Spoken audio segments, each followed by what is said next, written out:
Good morning, everyone. My name is Mr. Gawley, and as some of you may know, my main responsibility in the Bridge Academy is to look after the sixth form. And today, rather than listen to me talk about social media and identity, I thought I'd bring some of my sixth formers along who are going to talk to you about some of the benefits, but also some of the things that we need to be wary of when we use social media. I'm going to start by handing over to Tion. Hi, my name is Tion and I'll be talking about identity. It's quite obvious that social media has had a great impact on our life as children, and research does show that 50% of children aged 11 to 12 do claim to have social media by that age. Now that is something to think about, where a lot of social media does require you to be age 13 and over in order to access it. So it does show that there is a great need in breaking the law and able to access media that isn't really made for us. With social media, we can choose our own identity online, which is seen as a pro in some ways because it does give you a change in confidence. A lot of people see it as a confidence boost. You can be more expressive and more out there than you kind of would be in real life. However, we do let that define ourselves. For example, online with TikTok, that was something over lockdown that a lot of people were being taken over by in order to create viral dances or get TikTok famous. And it's just important that we don't let that take us over. We are sometimes unaware of the risks that social media can hold, and it's kind of important that we take that in. For example, trolling is a very serious topic with social media, where a lot of us feel very opinionated and want to express that onto other people. However, sometimes we are unaware of the actual fact that there are people behind the screens that we are communicating to. So we do need to bear that in mind, which leads on to my next point of how we need to be kind to one another. Just because you can't see someone online doesn't mean that they don't have real feelings and emotions. So that is something that we do need to take account on when being on social media. So yeah, be kind.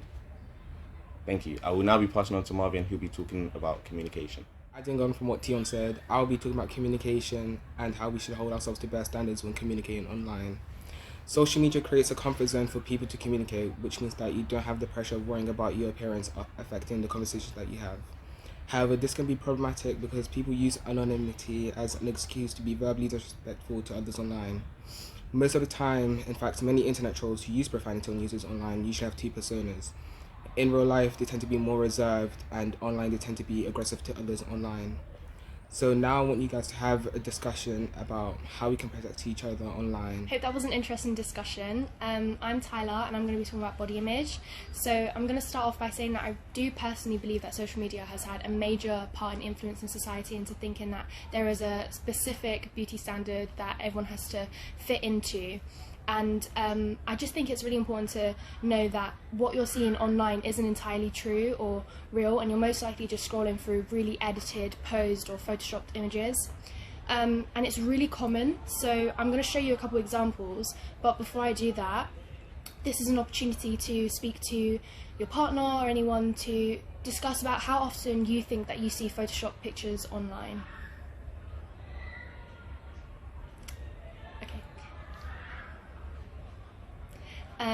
So these are a couple of examples. Obviously a few of them are old, but you can recognise some of the people in them. It's mainly just to show that it's also not just women. People normally think that when, she edits her photos, it's a woman, but you can see here that a professional shoot with Justin Bieber, they've edited his muscles and defined his tattoos. So it's really common. What I'm trying to say is that you shouldn't really focus on your body and how you look, because it's natural. Everyone has a different type and everyone should love your body because you only have one and you should treat it well. And if you're healthy and you're happy and you're comfortable and you surround yourself with people that are very positive, then you should be good. Thank you. I'm going to pass you on to Pfizer now. As you guys know, this week is Mental Health Awareness Week. So I thought I'd talk about the effects of social media on teenage mental health, since social media is a big part of teenagers' life as we use it every single day. Researchers found that many teenagers grow up to be anxious adults because they're not used to different forms of communication like phone calls and conversations in real life. People prefer to message others because it's less intimidating and you don't have to worry about face-to-face emotions.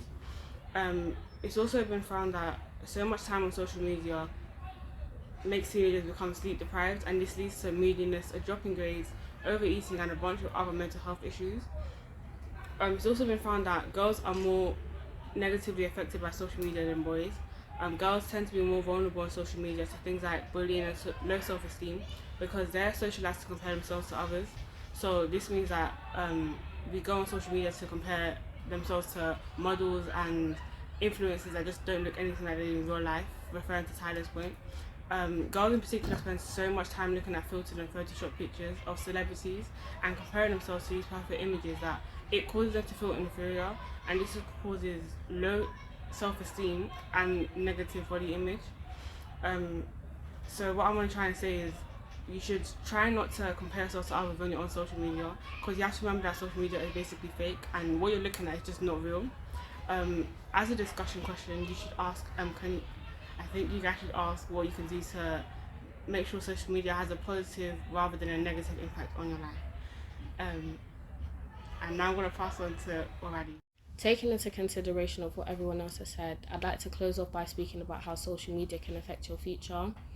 Social media has a variety of benefits, including educational purposes, sharing expertise, building relationships, and entertainment.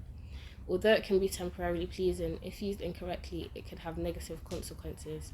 For example, when looking for a job, companies tend to look at your background and things that you may have previously posted on social media to see whether or not you're worthy of hiring. This links into your digital footprint because what you leave behind can always be found.